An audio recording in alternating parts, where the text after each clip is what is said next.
Get ready with me for Rikki's cradle ceremony. నేనైతే ఈ sari select చేసుకున్నాను అనమాట.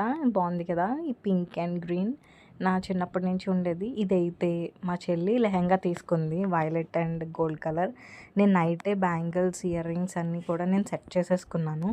మార్నింగ్ అయితే అంతా రెడీ అయిపోయిన తర్వాత, బేసిక్ స్కిన్ కేర్ అయిపోయిన తర్వాత కొంచెం ప్రైమర్ అక్కడక్కడ కొంచెం కవర్ చేశాను.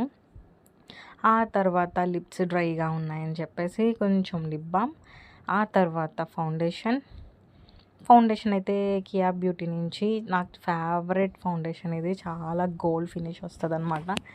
ఆ తర్వాత ఇంకా కొంచెం కాంపాక్ట్. ఈ లిటిల్ మేకప్ అనేది ఎప్పుడు రెగ్యులర్గా వాడేది, అస్సలు మనకి స్కిన్ ఏమీ డ్యామేజ్ అవ్వదు, చాలా బాగుంటుంది. తర్వాత హెయిర్ స్టైల్ మాత్రం మా చెల్లి చేతిలో పెట్టేశాను, ఏదో ఒకటి నువ్వే చేసేయని చెప్పేసి. ఐలైనర్, నాకైతే ఈ ఐలైనర్ అస్సలు నచ్చలేదు, కానీ ఇంకా కొనేసాను కదా అని చెప్పి వాడేస్తున్నాను. ఆ తర్వాత హెయిర్ స్టైల్ అయితే మా చెల్లి నాకు చాలా హెల్ప్ చేసింది.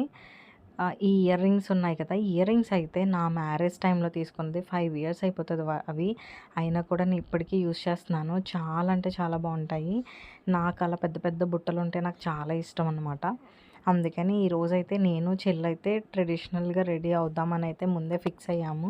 ఈ బారు జుట్టు అయితే మాత్రం అది నా ఒరిజినల్ కాదు, నా విగ్.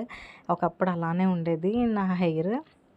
మా చెల్లివి నావి చాలా లాంగ్ హెయిర్స్, కానీ మధ్యలో నాకు మొత్తం హెయిర్ డ్యామేజ్ అయిపోయి మొత్తం ఊడిపోయింది. ఇదైతే మా ఫైనల్ లుక్. ఎలా ఉంది కామెంట్ చేసేయండి. థ్యాంక్